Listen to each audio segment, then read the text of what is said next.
Coach Oliver, and I'm going to be showing you a run through of a meet. So, if it's a home meet, typically the check-in table here will be set up at around 4:30 by the back gate. So we always enter through the back gate. All the parking, everything is in the back for home meets.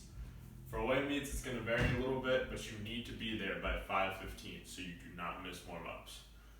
The next thing is with the check-in that once you get to the table, your swimmer's going to need to have their shirt off so that we can mark numbers on each side on the arm as well as the age group on the back.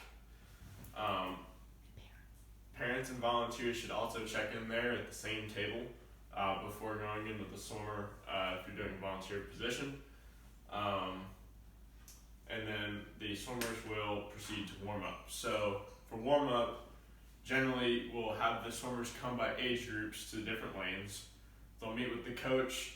The coach will have them swim a couple different strokes as well as give them the opportunity to do a couple dives. It's really important because this is where swimmers can get the feel for things like depth of the pool, as well as get their stroke count for backstroke, which is critical, especially since our pool is kind of different from others with the distance. So the swimmers need that time to be able to get the distance from the flags to the wall for backstroke during warm-up. After warm-up, they should head back to their age group area.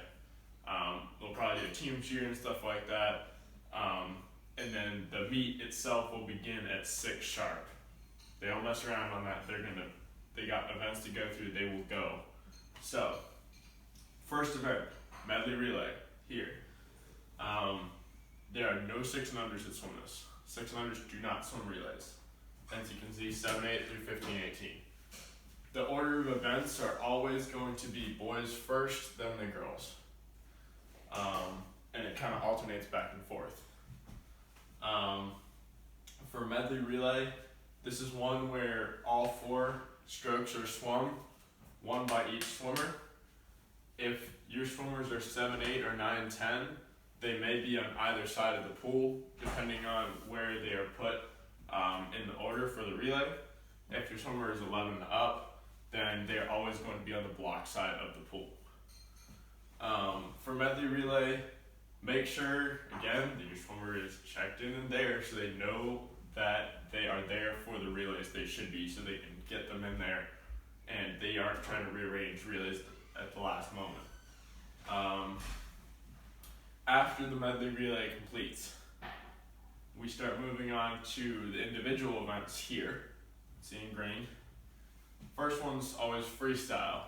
So 6 and unders do swim freestyle, and for the individual events, it starts with the youngest, goes up all the way through the oldest, and same thing, boy, girl.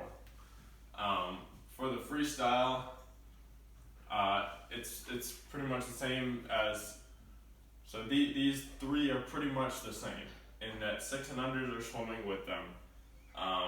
It starts with 6 and unders, 7-8s, goes all the way up through 15 and ups, and then it moves on to the next stroke. Once we get to butterfly, it's a little bit different because butterfly is a stroke that 6 and unders do not swim. So it skips the 6 and unders. It starts at 7-8s and it goes through 15 and ups. If you have a 6 and under swimmer, after breaststroke, if they swim in breaststroke, this is the point where your swimmer can leave. If you are a parent volunteer, please make sure that your duty would allow you to leave with the swimmer. Otherwise, you need to have another parent take them home if you're going to have them go home. After the butterfly, we have the last event, which is the freestyle relay. During the freestyle relay, people are probably going to be taking stuff down, starting cleanup. Again, it's going to start 7-8s, go all the way through 15 ups. This one, it's only freestyle, as indicated by the name. But during the freestyle relay, they'll go all the way up, and the kids are always excited and cheering, stuff like that. At the end of this, then everyone needs to grab their stuff, make sure they have all their towels, goggles, swimmer, any food you brought with you. We highly encourage families to label stuff because when you've got 40 swimmers in a little area, the things tend to get mixed up between the kids, so use a Sharpie or something, label it, and then it's much easier at the end to find it.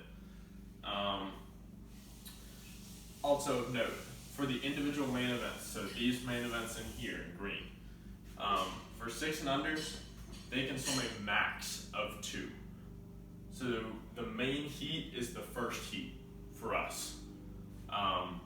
We go above TSA recommendations and we try to time every single heat so swimmers can get a sense of how they are performing and improving. But as far as scoring purposes, only the main heat is scored in these. So swimmers are maxed for how many of those main heats they can compete in. 6 and unders can only do 2 per meet, and 7 and ups can only do 3 per meet. But your swimmer may be asked to compete in a heat in that other stroke, just so they can get more practice with it. Thank you very much.